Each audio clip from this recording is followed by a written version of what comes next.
जय हिंद to all my respected aspirants. On behalf of Goyla classes में आप सभी का स्वागत करता हूं। देखिए, जैसे आप जानते ही हैं, आपका जो मेंस है हरियाणा का वो बहुत करीब है। तो एक गोयला क्लासेस की तरफ से आपको एक एक एक हमारा जो प्रयास है कि आपका जो मेंस होने वाला है उससे जो इम्पोर्टेंट टॉपिक्स हैं वो आप तक पहुंचाए जा रहे हैं। अब प्रश्न है कि ये कैसे पता चलेगा इम्पोर्टेंट टॉपिक्स हैं, तो उससे रिलेटेड हम आपको ये भी बताएंगे कि वो कब आया था, किस न्यूज़पेपर में आया था।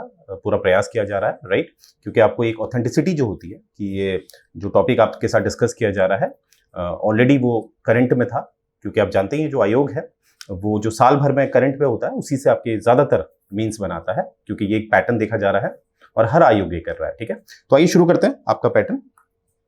यहाँ पर आप देखेंगे कि ये जनवरी 2023 में द हिंदू में इसमें आर्टिकल चल रहा था अबाउट मनरेगा से संबंधित ये आर्टिकल चल रहा था, क्योंकि मनरेगा में जो फंड अलॉट किया जा रहा था राज्यों को, राज्यों ने वो पूरा ही फंड इस्तेमाल कर लिया था। तो फिर भी जो फाइनेंशियल ईयर है वो चलता हुआ जा रहा था। तो इस वजह से क्या हुआ, काफ़ी राज्य थे जिनके पास पैसा ही नहीं था मनरेगा के द्वारा लोगों को पेमेंट करने के लिए, राइट। तो यहाँ पर कुछ मनरेगा का देख लेते हैं। जैसे कि आप देख रहे होंगे कि जो न्यूज़ में था ये था डर्थ ऑफ फंड्स इन मनरेगा, मतलब मनरेगा में धन की कमी, और ये जनवरी 2023 का डेटा है, राइट। ये आपने देखना है, एक सेकेंड, यहाँ पर आप देख रहे होंगे, ठीक है। तो कुछ मनरेगा के बारे में देख लेते हैं।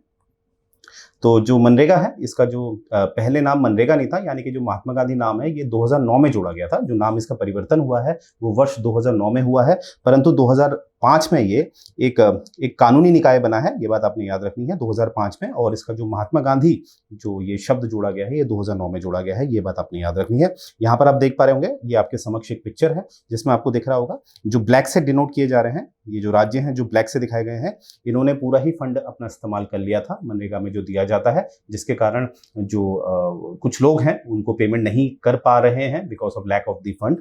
बाकी जो लाल वाला है वो लोग अपने 90 से 100% के आसपास का फंड यूज कर चुके हैं। तो इस तरह से आप देख रहे होंगे, ये आपके जो लास्ट एंड जो आप मनरेगा में आपने जो नोट्स बना रखे हैं ये मैप आपके काम आने वाला है, राइट। और यहाँ पर हम देखेंगे कि यहाँ पर आपको दिख रहा होगा सेक्शन 3 का सब क्लॉज 4 और मनरेगा, ठीक है।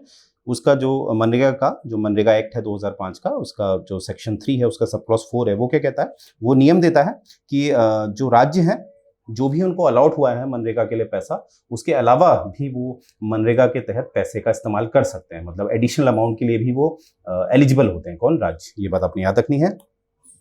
आगे देखते हैं, इसमें हम देखेंगे कि ये जो लॉन्च हुआ था, जैसे 2005 में इसको एक कानूनी निकाय का दर्जा मिला था, एक स्टैट्यूटरी बॉडी ये बना था।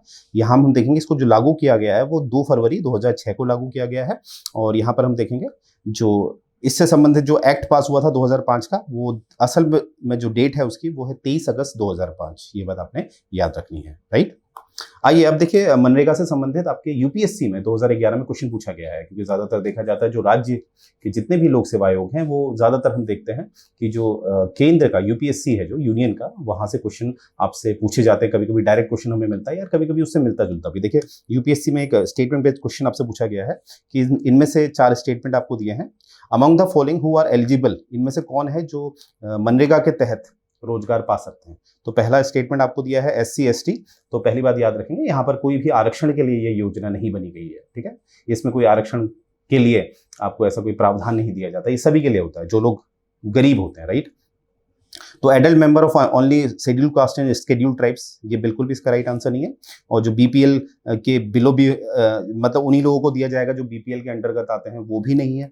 Adult member of the house hold of backward community यानी कि जो OBCs हैं उनके लिए भी ये नहीं है, ठीक है। ये असल में क्या है, adult member of any house hold, यानी कि जो बेरोजगार हैं, इसका जो मेन फोकस है इस मनरेगा का वो ये है कि जो लोग बेरोजगार हैं, जिनको रोजगार नहीं है उनके पास, उनके लिए है, ठीक है। और खासकर ग्रामीण क्षेत्र के लिए है, ठीक है।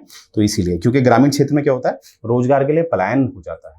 इस वजह से क्या होता है, जब ग्रामीण क्षेत्र खाली होने लगता है तो वहां पर जो भी क्योंकि एक हमारा जो भी इकोसिस्टम होता है उसमें ग्राम का भी बड़ा महत्व होता है, ठीक है। तो उस वजह से क्या होता है, अगर लोग वहां से विलुप्त हो जाते हैं तो ग्राम भी कहीं ना कहीं विलुप्त होने के कगार पे हो जाता है। तो इस वजह से क्या होता है कि जो इकोसिस्टम है, लॉन्ग टर्म अगर हम सिर्फ देखें तो इकोसिस्टम डिस्टर्ब हो जाता है, राइट। तो इसीलिए ये जो मनरेगा योजना है इसका मेन मुख्य जो एक कारण है वो यही है कि जो पलायन होता है रोजगार के लिए वो ना हो, राइट। तो ये बात आपने याद रखनी है। आगे देखते हैं, अब हम बात करेंगे दूसरी जो जनवरी की ही न्यूज़ है, वो है आपका जो एक मिनिस्ट्री ऑफ सिविल एविएशन है, जो ये मंत्रालय है, उड्डयन मंत्रालय जो है, उसके द्वारा ये कहा गया था कि जो एक ड्रोन होता है, ड्रोन का इस्तेमाल और मंत्रालय भी करें अपनी योजनाओं के लिए, ठीक है? ड्रोन का इस्तेमाल किया जाए, राइट? तो इसीलिए हमें दिखता है स्वामित्व योजना, जिसमें आप देख रहे होंगे ड्रोन का इस्तेमाल किया गया था, जिसमें कि जो ज़मीन है उसका जो लेन-देन होता है या ज़मीन की जो नपाई होती है, तो उस हिसाब से ड्रोन का इस्तेमाल किया गया, जो काफ़ी सफल रहा है, ठीक है? तो ये आपने याद रखना है। और ये स्वामित्व जो योजना है, इसमें ड्रोन का किस तरह से इस्तेमाल किया गया है, ये भी आपने अपने एग्जाम वाइज याद रखना है, ठीक है? आगे देखते हैं। देखिए, इसी से 2020 में यूपीएससी का एक क्वेश्चन आया हुआ है कि यहाँ पर पूछा गया है, जैसे पहले स्टेटमेंट दिया है, 1, 2, 3 स्टेटमेंट दिए हैं, देख लेते क्या है। Spraying pesticide on a crop field, मतलब ड्रोन द्वारा क्या क्या किया जा सकता है कि जो पेस्टिसाइड के लिए स्प्रेइंग करवाई जा सकती है ना, फसल में स्प्रेइंग करवाई जा सकती है, छिड़काव किया जा सकता है। दूसरा है inspecting the crater of active volcanoes, जो आपका वोल्केनो होता है, इसका ऊपरी हिस्सा क्रेटर कहलाता है। तो यहाँ पर हम ड्रोन का इस्तेमाल कर सकते हैं कि उसका ये देखने का कि कहीं वो ऐसा तो नहीं हो रहा कि उत्तेजित हो रहा है इस तरह से, राइट? और दूसरा है आपका collecting breath sample from the spouting wells of DNA, यानी कि जो डीएनए सैंपलिंग होती है, जो ब्रेथ सैंपलिंग जो वेल्स होती है उनका, ठीक है? तो यहाँ पर क्या हम इसका इस्तेमाल कर सकते हैं? तो इसका आंसर है एट प्रेजेंट लेवल टेक्नोलॉजी, आज के हिसाब से जो हमारी तकनीक है, उसमें क्या हम इसका इस्तेमाल कर सकते हैं ड्रोन्स का इन तीनों के लिए? तो यहाँ पर इसका जो उत्तर है वो है जी हाँ, 1, 2, 3। तो यहाँ पर से आपने क्या सीखा? आपने ये देख लेना है कि ड्रोन का इस्तेमाल कहाँ कहाँ किया जा सकता है, कौन कौन सी योजनाओं में ड्रोन का इस्तेमाल किया जा रहा है। जैसे कि अभी मैंने जनवरी 2003 का आपको, माफ कीजिएगा, जनवरी 2023 का मैंने आपको उदाहरण दिया था। तो इस तरह से आपने ड्रोन से संबंधित जो विकास हुए हैं, जिस मंत्रालय में ड्रोन का इस्तेमाल किया जा रहा है, वो अपने अपनी एंड जो आप फाइनल टच दे रहे हैं अपनी पढ़ाई को, वहां पर आपने ड्रोन के बारे में भी नोट कर लेना है, ठीक है? आगे देखते हैं। एनजीसी के बारे में मुद्दा आया था, ये इसमें पूरा आर्टिकल आया था। तो यहाँ पर हम देखेंगे एनजीसी के बारे में बैकग्राउंड देख लेंगे, क्योंकि न्यूज़ में क्यों आया था, क्योंकि जो लॉ मिनिस्टर हैं, जो रविशंकर प्रसाद जी थे, हुआ करते थे लॉ मिनिस्टर, तो उन्होंने कहा था, एक बात कही थी जनवरी में कि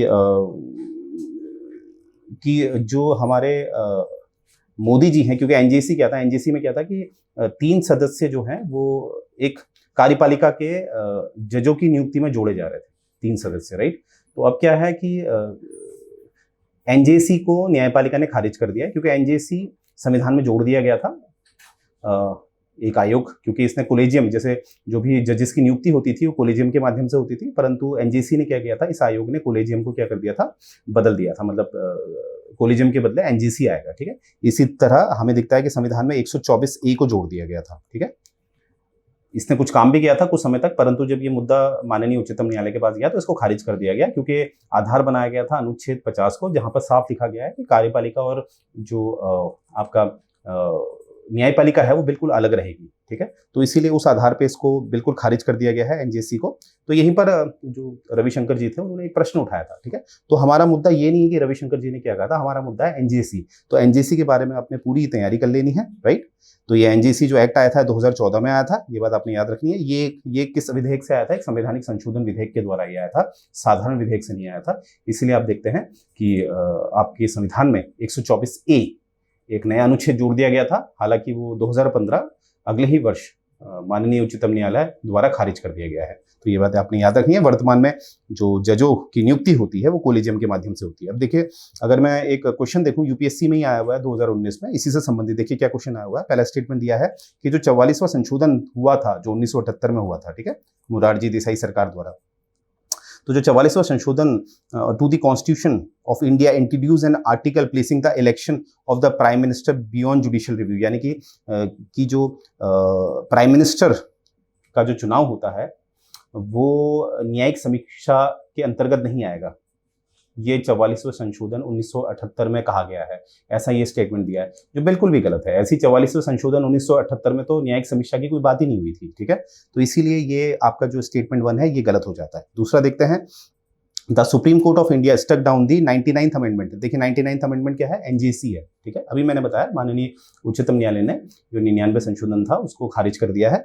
तो वही बात यहाँ पर बताई जा रही है, to the constitution of India as being violative of the independence of judiciary. मैंने आपको अभी बताया था अनुच्छेद 50 जो टीपीएसपी में बताया गया है, उसके तहत आप जानते ही हैं कि कार्यपालिका और जो न्यायपालिका है बिल्कुल अलग रहेंगे। उसी आधार पर जो 99 संशोधन था उसको खारिज कर दिया गया है। तो इसका जो आंसर है हमारा वो है second is the right answer, ठीक है, क्योंकि सही पूछा है। तो इसका जो आंसर है आपका बी फॉर बॉय, ठीक है। तो आप देख रहे होंगे इस तरह से जो भी वर्तमान में मुद्दे चलते हैं उसी से संबंधित आपको प्रश्न भी मिलते हैं, और ज्यादातर ये कथन आधारित होते हैं, स्टेटमेंट बेस्ड, राइट।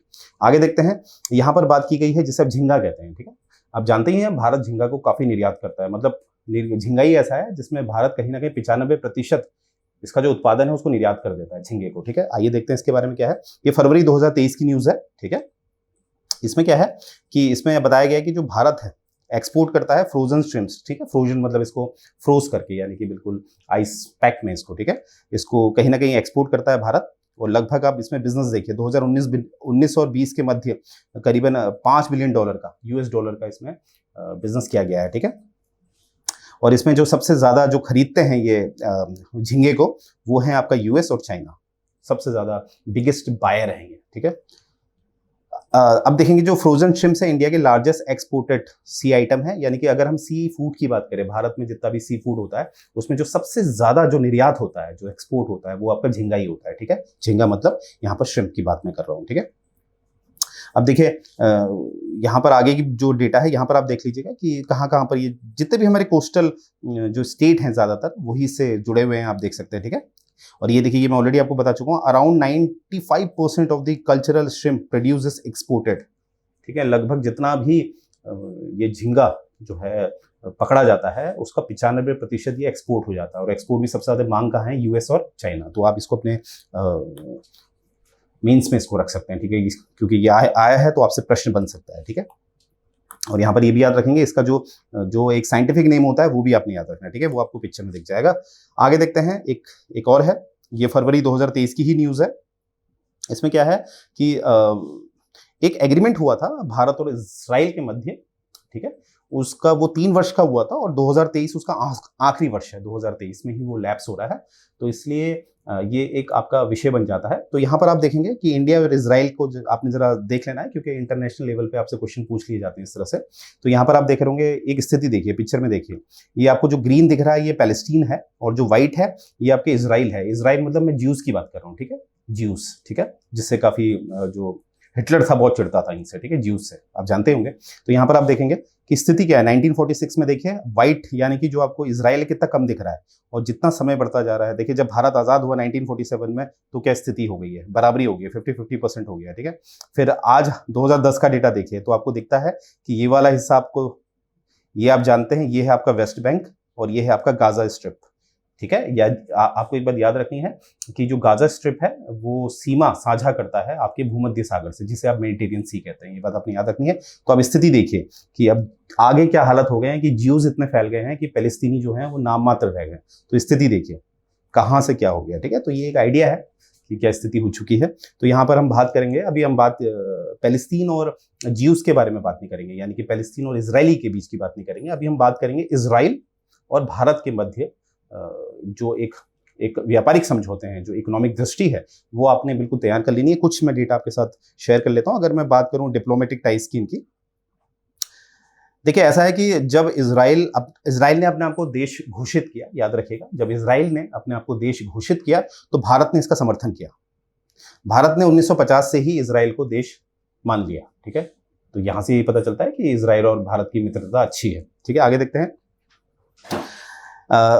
जो दोनों देश हैं इन्होंने अपने जो फुल डिप्लोमेटिक टाइज हैं ये 29 जनवरी 1992 को स्थापित कर लिए थे। फुल डिप्लोमेटिक टाइज मतलब ये है कि अगर इसका एक उदाहरण लूं तो जैसे कि एम्बेसीज होती हैं, तो एक देश, अगर आपको भारत में इजराइल की एम्बेसी दिख जाएगी और इजराइल में आपको भारत की एम्बेसी मतलब दूतावास दिख जाएगा, राइट। तो यहाँ पर आपको दिखेगा, और यहाँ पर आप देखेंगे जो आपके India was among the 164 united nation members state to have the diplomatic ties with Israel. क्योंकि जब इजराइल बना था, क्योंकि इजराइल अभी आपने देखा कि बना कैसे है, पैलेस्तीनियों को क्या है दबा के इजराइल बना है, तो बहुत सारे देशों ने इसके विरुद्ध काम किया था, खासकर इस्लामिक जो थे, और उन्होंने कहीं ना कहीं सपोर्ट नहीं किया था इसका इजराइल का, परंतु भारत ने किया है, ठीक है। ये बात आपने याद रखनी है। आगे देखेंगे, अगर मैं इसमें व्यापार की बात करूं, ठीक है, तो 1992 में आप देखेंगे 200 मिलियन का व्यापार था यूएस डॉलर का, और जो कि देखिए 2020 में जो मिलियन में व्यापार था वो अब 4.14 बिलियन में बदल चुका है, ठीक है। अब इसमें हम डिफेंस को नहीं ले रहे हैं, डिफेंस का अलग है। तो इमेजिन करिए इतने अच्छे टाइप हैं हमारे किससे, इजराइल से। तो इस तरह का डेटा आप अपना इस्तेमाल कर सकते हैं, क्योंकि जब भी ये इंटरनेशनल रिलेशन वाले इस तरह के क्वेश्चन आते हैं तो इस तरह के डेटा अगर आप कोट करते हैं तो आपको अच्छे मार्क्स मिल जाते हैं, ठीक है। और अगर डिफेंस की बात की जाए, जो भारत है, India is the largest buyer of military equipment from Israel. Israel का जितना भी निर्यात होता है हथियारों का, तो भारत नंबर 1 है उसमें, ठीक है। भारत नंबर 1 है अगर मैं इजराइल के हिसाब से देखूं, और अगर भारत के हिसाब से देखूं तो इजराइल दूसरे नंबर पे आता है। यानी कि पहले वो रशिया से लेता है भारत, फिर किससे लेता है, इजराइल से। परंतु जब से यूक्रेन और रशिया का युद्ध शुरू हुआ है, तब से कहीं ना कहीं रशिया से वो वर्चस्व कम हो गया है हथियारों का, अब ज्यादा इजराइल की तरफ आ गया। और आप जानते ही भली बात है कि इजराइल का क्या रुतबा है हथियारों में, ठीक है। वो सब वैश्विक स्तर पर सभी जानते हैं। आइए आगे बढ़ते हैं। अब वहीं पर हम देखेंगे, अभी हमने भारत और इजराइल की बात करी थी, और इजराइल से मैंने बताया था ज्यूस, ठीक है। तो यहीं पर हम देखेंगे अब भारत और ब्राजील का भी बीच में जो फरवरी 2023 में है, वो एक एडिटोरियल आया था। ये मैं आपको इसलिए बता रहा हूँ कि आप इसको चेक कर सकते हैं, आपको मिल जाएगा। तो फरवरी 2023 में आप देखेंगे द हिंदू में एक एडिटोरियल था भारत और ब्राजील के बीच में। तो ब्राजील आप देख पा रहे होंगे, ये जिसे आप साउथ अमेरिका जानते हैं, तो ये काफी बड़ा है, ये आप देख पा रहे होंगे, ये है आपका ब्राजील। तो यहाँ पर हम देखेंगे कि द इशू ऑफ हेल्थ, चाहे वो हेल्थ है, यूनिवर्सल एजुकेशन है, इंफ्रास्ट्रक्चर है, ये जितना भी है, इसमें भारत के साथ ब्राजील ने हमेशा एक साथ मिलकर काम किया है। जैसे कि आप जानते हैं कुछ अंतर्राष्ट्रीय संस्थान है जिसे हम इब्सा जानते हैं या ब्रिक्स जानते हैं। इब्सा और ब्रिक्स में आप जानते हैं भारत और ब्राजील दोनों ही सदस्य हैं, और भी देश सदस्य हैं, परंतु अभी हम भारत और ब्राजील को एक आधार बना के बात करें तो इब्सा और ब्रिक्स जो संस्थान है उसमें आपको भारत और ब्राजील दोनों मिलता है। और आगे देखते हैं, जो इंडिया और ब्राजील के जो एक डिप्लोमेटिक रिलेशन है वो शुरू हो गए थे 1948 से ही। अब आप समझ सकते हैं कितने पुराने हैं, ठीक है। भारत आज़ाद होता है 1947 में, और भारत का भी संविधान भी लागू नहीं हुआ है, तब से ब्राजील ने भारत का सहयोग करना शुरू कर दिया था, क्योंकि ब्राजील भी इसी स्थिति से निकला था जिस स्थिति से भारत निकल रहा है, ठीक है। यानी कि ब्राजील भी एक समय पे कॉलोनी हुआ करता था, राइट। और यहीं पर हम आर्थिक दृष्टिकोण इसका देखें तो यहाँ से हमें क्या पता चलता है कि 2018 का अगर डेटा हम ले कि इंडियन का जो इन्वेस्टमेंट है ब्राजील में वो कितना है, लगभग $6 बिलियन का। आप इमेजिन कर सकते हैं भारत का जो इन्वेस्टमेंट है ब्राजील की तरफ 2018 का डेटा है $6 बिलियन का है। वहीं पर हम ब्राजील का इन्वेस्टमेंट देखें भारत में तो वो है $1 बिलियन का। यानी कि आपको दिख रहा होगा भारत ज्यादा इन्वेस्टमेंट करता है ब्राजील में कंपैरेटिवली ब्राजील के, ठीक है। भारत कितना कर रहा है, $6 बिलियन का, और ब्राजील कितना कर रहा है, $1 बिलियन का। ये 2018 का डेटा है, ठीक है। ये बात आपने याद रखनी है। और देखिए ब्राजील में महात्मा गांधी जी का काफी वर्चस्व है। ब्राजील में महात्मा गांधी जी को बहुत माना जाता है, ठीक है। और जो government and the NGOs are trying to inculcate the philosophy of non violence. यानी कि आप जानते हैं गांधी जी एक अहिंसा की बात करते थे। तो जो ब्राजील में जितने भी संस्थान हैं, खासकर जो एनजीओस हैं, उनकी जो धारणा है, अगर वो सरकार के विरुद्ध कभी भी कोई आवाज उठाते हैं तो उनका जो मुख्य आधार होता है वो होता है अहिंसा, ठीक है। और जो किसने दिए, गांधी जी ने। तभी हमें पता चलता है कि ब्राजील में गांधी जी का काफी वर्चस्व है, राइट। ये बात आपने याद रखनी है। ऐसा क्यों है आपको पता है? ऐसा इसलिए है क्योंकि जब गांधी जी दक्षिण अफ्रीका में थे तो वहां पर काफी ब्राजील के लोग रहते थे, तो वहां पर गांधी जी ने काफी काम किया था इनके लिए, ठीक है। फिर इसीलिए गांधी जी को बहुत माना जाता है ब्राजील में, ठीक है, क्योंकि साउथ अफ्रीका से काफी लोग कहाँ गए, ब्राजील में। तो इसीलिए ब्राजील में गांधी जी का काफी महत्व है। तो इसीलिए जो हमारे राष्ट्रपिता है वहां पर ब्राजील का महत्व है। तो इस तरह से आप देख सकते हैं एक इमोशनल बॉन्डिंग भी आप अपने मीन्स में दिखा सकते हैं, राइट। अब यहाँ पर हम अगली देखेंगे, फरवरी 2023 की न्यूज़ है। यहाँ पर बात की गई थी एक तकनीकी जिसे हम डीप फेक टेक्नोलॉजी कहते हैं, डीप फेक टेक्नोलॉजी, ठीक है। इसमें होता क्या है कि इसमें क्या होता है कि आपकी वीडियोस हो गया या आपकी इमेजेस हो गई, ठीक है, आपका ऑडियो होगा, उसमें क्या कर दिया जाता है, छेड़छाड़ कर दी जाती है, मतलब कुछ एडिटिंग कर दी जाती है जिससे कि हो सकता है आपको बदनाम कर दिया जाए, इस तरह से, राइट। इस शब्द का ओरिजिन कैसे होता है, उत्पत्ति, जेनेसिस क्या है इस शब्द का। देखिए जो डीप फेक जो है, ये डीप फेक जो शब्द आया है ये 2017 में आया है। इसकी उत्पत्ति 2017 में हुई है, क्योंकि इसमें कोई भी एक एनोनिमस था, मतलब उसकी आइडेंटिटी डिस्क्लोज नहीं हो पाई। उसने क्या किया था कि जो आपका गूगल का जो ओपन सोर्स है जिसमें आप कुछ भी इंफॉर्मेशन लेते हैं, वहां पर कुछ छेड़छाड़ी कर दी थी और उसमें कहीं ना कहीं कुछ पोर्नोग्राफी वीडियोस उसने गूगल के ओपन सोर्स में डाल दी थी, ठीक है। तो वहीं से उसने अपना नाम क्या बताया था, डीप फेक्स। तो इसीलिए वहां से इस टेक्नोलॉजी का नाम क्या पड़ा, डीप फेक, ठीक है। इसकी उत्पत्ति कब हुई है, 2017 में। तो इस तरह से आप अपने मीन्स में इसका इस्तेमाल कर सकते हैं अगर तकनीक से कोई संबंध, तकनीक से अगर कोई आपका कोई क्वेश्चन आ सकता है, ठीक है। और अगर ऐसा भी क्वेश्चन आता है कि जैसे टेक्नोलॉजी में वो पूछ सकते हैं, टेक्नोलॉजी को क्रिटिकली एनालाइज करिए, तो आप कैसे कर सकते हैं, उसका नेगेटिव अगर आपको दिखाना होगा तो आप ये डीप फेक टेक्नोलॉजी जो 2017 में उजागर हुई थी, उसका भी एक क्या दे सकते हैं, आधार। ठीक है, तो इस तरह से देखिए आप पे डिपेंड करता है वो उस डेटा को कैसे घुमाते हैं। ठीक है, आगे देखते हैं फरवरी 2023 में क्या है। एक बहुत इंपॉर्टेंट न्यूज़ है, ये तो खास इंपॉर्टेंट है क्योंकि इसमें इंडिया और पाकिस्तान की बात है। तो यहाँ पर आप देखेंगे एक एग्रीमेंट हुआ था जिसमें इंडिया और पाकिस्तान ने अपने जो न्यूक्लियर इंस्टॉलेशन है उसकी जो लिस्ट है वो आपस में शेयर करी थी। ठीक है, ये बात आपने याद रखनी है। कब? 2023 में, ये फरवरी 2023 का ये न्यूज़ है। ठीक है, तो यहाँ पर हम देखेंगे कि ये एक एग्रीमेंट है जिसमें बोथ दी कंट्रीज यानी कि भारत और पाकिस्तान क्या करता है, अपना जो भी न्यूक्लियर फैसिलिटीज़ है उससे रिलेटेड इन्फॉर्मेशन एक दूसरे के साथ शेयर करता है। और ये इसकी जो शुरुआत है वो हमें मिलती है, ये 1988 में शुरू हुआ था आपस में। ये जो एग्रीमेंट हुआ था ये एक एग्जीक्यूटिव लेवल पे हुआ था, यानी कि प्रधानमंत्री मिले थे तो उन्होंने ये समझौता किया। परंतु आप जानते हैं एग्जीक्यूटिव लेवल पे जब भी एग्रीमेंट होता है दो देशों के बीच, वो एक टेम्परेरी होता है। जब तक वो रेटिफाइड नहीं हो जाता, रेटिफाइड मतलब वो अपनी अपनी संसद से जब तक पारित नहीं हो जाता है तब तक वो परमानेंट नहीं होता है। तो याद रखिएगा इसका जो एग्जीक्यूटिव लेवल पे 1988 में ये पास हो गया था, एग्रीमेंट बन गया था, परंतु इसको रेटिफिकेशन कब मिला था? 1991 में। तो ये बात आपने याद रखनी है बिल्कुल। ठीक है, अब हम देखेंगे यहाँ पर आप देख पा रहे होंगे ये कुछ कैदी हैं जो जेल में बंद है। तो फरवरी 2023 में ही एक आपको बहुत बड़ा आर्टिकल मिला था इसमें कि जो प्रिजनर्स होते हैं, जो कैदी होते हैं, उनकी भारत में क्या स्थिति है। ठीक है, तो यहाँ पर हम देखते हैं द प्रिजन स्टैटिस्टिक इंडिया 2016 का डेटा है। इसको पब्लिश कौन करता है? इसको पब्लिश करता है NCRB, national crime record bureau. ठीक है, इसलिए मैंने कहा जो भी डेटा आपको मिलने वाला है वो विद प्रूफ मिल रहा है, विद ऑथेंटिक डेटा है, आप अपने मेंस में आराम से इस्तेमाल कर सकते हैं। ठीक है, तो आप समझ सकते हैं इस पर हमने कितनी रिसर्च करी है इसमें। ठीक है, वो इसीलिए करिए कि आपका जो पेपर है वो अच्छा रहे। ठीक है, तो इस तरह का डेटा अगर आप अपने मीन्स में डालते हैं, देखिए एक होता है हवा में बात करना आप कुछ भी लिख दीजिए तो आपको कभी भी मीन्स में अच्छे मार्क्स नहीं मिलेंगे। जब आप इस तरह की रिपोर्ट को आधार बनाकर अपना मीन्स लिखते हैं तो आपको अच्छे मार्क्स मिलते हैं, क्योंकि ये रिपोर्ट आपकी चेक हो सकती है ना, तो आपकी जो आंसर राइटिंग है उसकी जो ऑथेंटिकेशन है वो वेरीफाई हो जाती है। तो यहाँ पर आप देखोगे जो ये स्टैटिक डेटा है प्रिजन से संबंधित 2016 का, जिसे पब्लिश किया है एनसीआरबी ने 2019 में पब्लिश किया है। तो यहाँ पर हमें पता चलता है कि ये रिपोर्ट कहती है कि लगभग 4,33,033 पीपल जो हैं वो प्रिजन में है, जिसमें से 68% जो है वो अंडर ट्रायल हैं। अंडर ट्रायल मतलब ऐसा होता है, जैसा कि आप जानते हैं एक प्रक्रिया होती है, एक एफआईआर होती है, एफआईआर के बाद ट्रायल होता है, ट्रायल के बाद चार्जशीट होती है, चार्जशीट के बाद आप कोर्ट में जाते हैं। तो जो ये प्रक्रिया है, मतलब कोर्ट ने अभी भी आपको मुजरिम नहीं ठहराया है। ठीक है, यानी कि अभी आप अंडर ट्रायल पे हैं। जब आप कोर्ट आपको साक्ष्य के आधार पर मुजरिम ठहरा देती है तब आप कन्विक्टेड हो जाते हैं, दोष सिद्धि हो जाती है, परंतु उससे आगे की प्रक्रिया में भी आपको जेल में रखा जाता है, ट्रायल में होते हैं आप। तो आप इमेजिन करिए जितने ये 4,33,033 जो ये लोग हैं जो कैदी हैं, इनमें से 68% जो कैदी हैं वो अंडर ट्रायल ही हैं अभी। ठीक है, आप समझ सकते हैं न्यायपालिका की कितनी इससे ढील दिखाई दे रही है, देरी, मतलब न्याय में बहुत देरी है। ठीक है, अब इससे संबंधित अगर मैं एक संवैधानिक नियम आपको बता दूं, जो प्रिजन से संबंधित जो भी कानून बनाए जाते हैं ये बनाता है राज्य, ना कि केंद्र, क्योंकि आप जानते हैं अनुसूची 7 में शक्तियों का विभाजन है। तो वहां पर जो राज्य सूची है उसकी एंट्री नंबर 4 है, वो बात करती है आपकी प्रिजन की, यानी कि जो प्रिजनर्स होते हैं। ठीक है, यानी कि जो कैदी होते हैं वो कहां पर है? आपके राज्य सूची के एंट्री नंबर 4 पे। तो वहां पर कौन कानून बनाता है? आपका राज्य। तो इस तरह का डेटा आपने जरूर मेंशन करना चाहिए। अब आइए फरवरी 2023 का ये हेल्थ से रिलेटेड डेटा था जो था डायबिटीज। आप पता ही होगा आपको कि आए दिन हमें एडिटोरियल मिलते रहते हैं जिसमें ये भी पता चल रहा है कि बच्चों को भी डायबिटीज ज्यादा हो रही है क्योंकि खान पान ऐसा हो गया। तो इसमें हम देखेंगे 2 तरह की डायबिटीज होती है, टाइप 1 और टाइप 2। ठीक है, तो टाइप 1 क्या होता है? टाइप 1 में क्या होता है, आपके इंसुलिन जितने बनने चाहिए उतने बन नहीं रहे। ठीक है, जितने बनने चाहिए वो बन नहीं रहे हैं, वो ज्यादातर बच्चों में देखा जा रहा है आजकल ये टाइप 1 डायबिटीज। ठीक है, क्यों?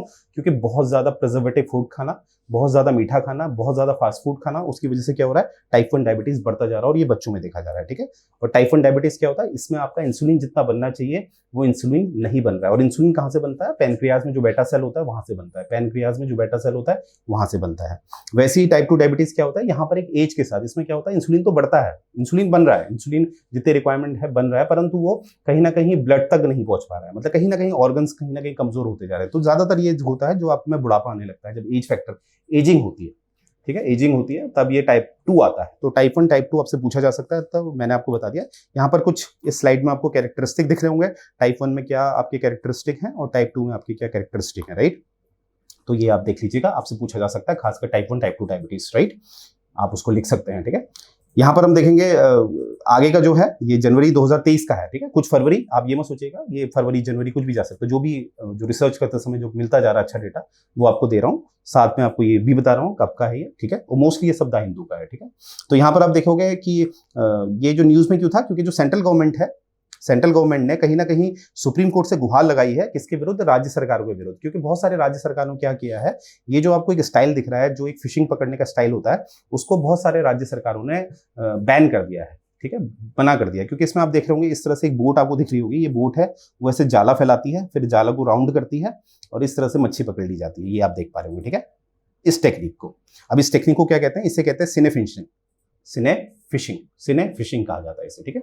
अब इसको क्योंकि ये केंद्र सरकार इसलिए इसके सपोर्ट में, अगर आप देखेंगे ये एकदम तल में नहीं जाता है, जो आपका सी लेवल होता है ना, सी बेड होता है, उसमें नहीं जाता है, ठीक है, क्योंकि सी बेड में अगर ऐसी हरकतें होती हैं तो कहीं ना कहीं जो सी बेड के जो अदर एनिमल है उनको नुकसान पहुंचाता है, ये ऊपर ऊपर रहता है, ठीक है, ऊपर ऊपर रहता है, तो इसको कहीं ना कहीं सेफ माना जाता है। परंतु देखा जा रहा है कि राज्य सरकारें हैं इसको बैन कर रही है, तो इसीलिए केंद्र सरकार ये शिकायत लेके पहुंच गई है कहाँ, उच्चतम न्यायालय के पास। तो यहाँ से आपको ये तो नहीं पूछेंगे कि केंद्र सरकार और जो राज्य सरकार की लड़ाई हो रही है, कभी भी आपका एग्जाम का टॉपिक नहीं बनता है। एग्जाम का टॉपिक इसका बनता है जो इसमें नाउन दिया गया है, नाउन मतलब दिया गया है पर्स सिने फिशिंग क्या होता है। तो पर्स सिने फिशिंग आप पिक्चर से समझ गए होंगे, ये होता है। तो यहाँ पर हम देख लेते हैं पर्स सिने फिशिंग क्या है।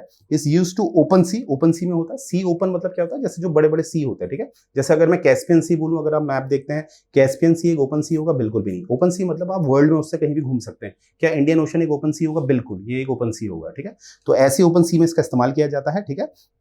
और इसमें जैसे ज्यादातर जो मच्छी पकड़ी जाती है वो कौन सी होती है, टूना और मैकेरल, ठीक है। और टूना और मैकेरल आप अच्छी तरह जानते हैं, ओमेगा 3 सबसे ज्यादा पाया जाता है इनमें और इनकी काफी डिमांड होती है, ठीक है, इसलिए, ठीक है। तो ये बात आपने याद रखना, आपसे ये पूछा जा सकता है, राइट। आगे बढ़ते हैं। अब एक एडिटोरियल आया था जनवरी 2023 का ही है ये, फेडरलिज्म और फेडरल सिस्टम के बारे में से पूछा गया था। आप जानते ही हैं संघवाद या संघीय ढांचा जिसे आप कहते हैं, इसके बारे में पूरा का पूरा एक एडिटोरियल आया हुआ है। तो यहाँ पर आप जानते हैं कि फेडरलिज्म का मतलब क्या होता है, यहाँ पर डिवीजन ऑफ पावर होता है और खासकर भारत में क्या देखा जाता है, division of power between centre और स्टेट, ठीक है, सेंटर और स्टेट। हालांकि जो आपका 1993 से अगर हम देखें तो डिवीजन आपको 3 जगह दिखता है, ठीक है, सेंटर दिखता है, स्टेट दिखता है और लोकल यानी कि जो पंचायत और म्यूनिसिपैलिटीज होती हैं, ठीक है। परंतु हम मुख्यतः हम 2 ही मानते हैं, या हम साधारण क्या कहते हैं, जो फेडरलिज्म होता है there is a division of power.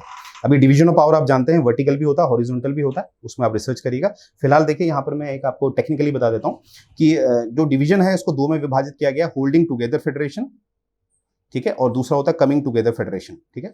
और जो होल्डिंग टुगेदर फेडरेशन होता है, in this type power are shared between various constitution, जैसे वेरियस कॉन्स्टिट्यूशन में इसमें क्या होता है, पावर को शेयर किया जाता है। जैसे कि वेरियस से मेरा मतलब है जैसे कि आपकी अनुसूची 7 है, जहां पर आप देख रहे हैं, जैसे अगर जमीनी मामला होगा तो वहां पर राज्य कानून बनाएगा, अगर कोई डिफेंस होगा या कम्युनिकेशन होगा वहां पर केंद्र कानून बनाएगा, ठीक है। तो इस तरह से डिवीजन होता है। तो ये कहाँ दिखता है आपको, भारत में दिखता है, भारत में, स्पेन में, बेल्जियम में। और कमिंग टुगेदर फेडरेशन क्या होता है, यहाँ पर क्या होता है कि ये सब जो जितने भी स्टेट्स होते हैं ये बिल्कुल आपस में इंडिपेंडेंट होते हैं, ठीक है। और यहाँ पर क्या होता है, जो स्टेट्स होते हैं नीचे प्रांतीय, ये ज्यादा पावर एंजॉय करते हैं, केंद्र से ज्यादा एंजॉय करते हैं स्टेट में, ठीक है। यानी कि जो प्रांत होते हैं उनके पास ज्यादा शक्ति होती है अगर कंपेयर किया जाए उसका केंद्र से, यूनियन से, ठीक है। तो यहाँ पर आपको ये उदाहरण आपको कहाँ मिलेगा, यूएसए में, ठीक है। तो कमिंग टुगेदर फेडरेशन क्या होता है, यूएसए में। और जो आपका होल्डिंग टुगेदर फेडरेशन होता है ये होता है भारत में, यानी कि जहां पर केंद्र का ज्यादा वर्चस्व होता है शक्ति के विभाजन में, तो वो होता है आपका होल्डिंग टुगेदर। और वहां पर कमिंग टुगेदर होता है जहां पर आपके पास प्रांतों के पास ज्यादा शक्ति होती है अगर तुलना की जाए केंद्र से। तो ये बात अपने याद रखनी है। आगे हम देखेंगे। अब देखिए पाकिस्तान किसने बनाया, लोग समझते हैं ये पाकिस्तान मोहम्मद अली जिन्ना ने बनाया, नहीं ऐसा नहीं है, ठीक है। जिन्ना ने तो क्या किया था, उसको एक आकार दिया था, असल में जो मेन थे वो थे इकबाल साहब, ठीक है। तो इकबाल साहब के लिए काफी अच्छा एडिटोरियल आया था, तो यहाँ से आपको क्वेश्चन बन सकता है। देखिए पहले तो देखिए मोहम्मद इकबाल साहब क्या थे, 1877 से लेकर 1938 तक ये जिए हैं, ठीक है। और इनको ज्यादातर मुख्यतः क्या कहा जाता था, आलम इकबाल, ठीक है। और ये एक फिलोसोफर थे, बहुत अच्छे पोएट भी थे, बहुत अच्छे। तो इन्हीं ने कहीं ना कहीं हमें दिखता है 1928 के आसपास से इन्होंने कहीं ना कहीं कह दिया था कि ऐसा हो ही नहीं सकता कि हिंदू मुस्लिम एक साथ रह सकते हैं, इसलिए कहीं ना कहीं भारत का जो उत्तरी पश्चिमी क्षेत्र है, आई रिपीट, भारत का जो उत्तरी पश्चिमी क्षेत्र है वो एक मुस्लिमों को दे देना चाहिए। तो शुरुआत इन्होंने करी थी, ठीक है। तो ये बात आपने याद रखनी है। अब यहाँ पर देखिए, यहाँ पर क्या लिखा है, बहुत बढ़िया लाइन लिखी है। पहले तो ये देख लिए इनके कुछ फेमस वर्क हैं, अगर आप अपने मेंस में कोट कर सकते हैं तो कर लीजिएगा। और यहाँ पर आप देखिए, Iqbal is considered to have given the vision for the creation of Pakistan, यानी कि इन्होंने विजन, जो दृष्टि है कि पाकिस्तान बनना चाहिए, इन्होंने दी थी, इकबाल साहब ने दी थी, ठीक है। और कहीं ना कहीं उस विजन को जो आकार दिया वो दिया मोहम्मद जिन्ना ने। तो ये बात याद रखिएगा कि जिन्ना साहब जब थे वो तो खुद एक कांग्रेस के सदस्य बन के रहे, ठीक है। वो तो कभी चाहते ही नहीं थे, परंतु हालात ऐसे बन जाते हैं, फिर वो कहीं ना कहीं इकबाल की जो एक विजन था उसकी तरफ वो ज्यादा आकर्षित हो गए और आकार दिया किसने, मोहम्मद अली जिन्ना ने, ठीक है। तो देखिए इस तरह से आपने देखा होगा, सिंपल सा है, as per the experience I am saying कि आप लोगों ने जो भी अपना लास्ट एंड तैयारी करनी होती है, आपने यही देखना है कि साल भर में क्या क्या मुद्दे आए हैं, ठीक है, एक ऑथेंटिक न्यूज़पेपर आपके पास होना चाहिए, ऑथेंटिक सोर्स होना चाहिए, उससे ही आपके क्वेश्चन आते हैं, राइट। आप देखिएगा जब आप मेंस देंगे, जितना भी आज आपको बताया गया है, और ये डेली आपको दिया जाएगा जब तक आपके मेंस नहीं हो रहे, जिससे कि आपका क्विक रिवीजन हो जाए, राइट। आइए एक ये देख लेते हैं जो कमिंग ईयर है, क्योंकि आप जानते हैं कि एचसीएस का अगले साल भी आने वाला है, तो वहां पर हमारे कुछ पैकेजेस आपको दिए जा रहे हैं, जिसमें आप जा रहे हैं, जिसमें मैं आपको बताता हूँ कि हमारे पास पॉलिटी ऑप्शनल भी अवेलेबल है, हिस्ट्री ऑप्शनल भी अवेलेबल है, ज्योग्राफी ऑप्शनल भी अवेलेबल है, जो मात्र इसमें आपको मिलेगा मात्र ये 24,999 का, राइट। और यहाँ पर आप देखेंगे कंप्लीट जीएस आपको पढ़ाया जाएगा, हिंदी इंग्लिश, वो पड़ेगा मात्र आपको 24,999 का, राइट। और यहाँ पर आप देखोगे फाउंडेशन कोर्स के साथ अगर आप ऑप्शनल भी पढ़ना चाहते हैं, यानी कि कंप्लीट कोर्स लेना चाहते हैं, ठीक है, कंप्लीट, तो ये मात्र आपको पड़ेगा 39,999 ओनली। चाहे वो पॉलिटिकल साइंस हो, चाहे इकोनॉमी हो, आप ऑप्शनल इकोनॉमी लेते हैं, चाहे हिस्ट्री लेते हैं, चाहे ज्योग्राफी लेते हैं, आपको पड़ेगा मात्र 39,999 ओनली, राइट। और ये कुछ हमारे अचीवमेंट्स आप देख सकते हैं। ये मयंक मुदगल जी आईपीएस बन चुके हैं, आकृति सेठी आईपीएस बन चुकी हैं, राइट। ये अन्य है हमारे एग्जाम्पल्स। और यहाँ पर आप देख रहे होंगे ये टेलीग्राम चैनल पे हमारा जो तैयारी है वो आप देख सकते हैं किस तरह से पूरा अपलोड किया जाता है सब कुछ, जिससे कि आपकी तैयारी बेहतर हो पाए। तो देखिए, मुझे उम्मीद है ये जो हमारी पहल है, जो आपके जो लास्ट टाइम की पढ़ाई है उसमें आपकी जो मदद करेगी आपके रिवीजन में, ये जो प्रयास हमारा किया जा रहा है वो आपको पसंद आ रहा होगा। अगर आता है तो कमेंट करिएगा। यहीं से मैं लेक्चर एंड करने जा रहा हूँ। जय हिंद।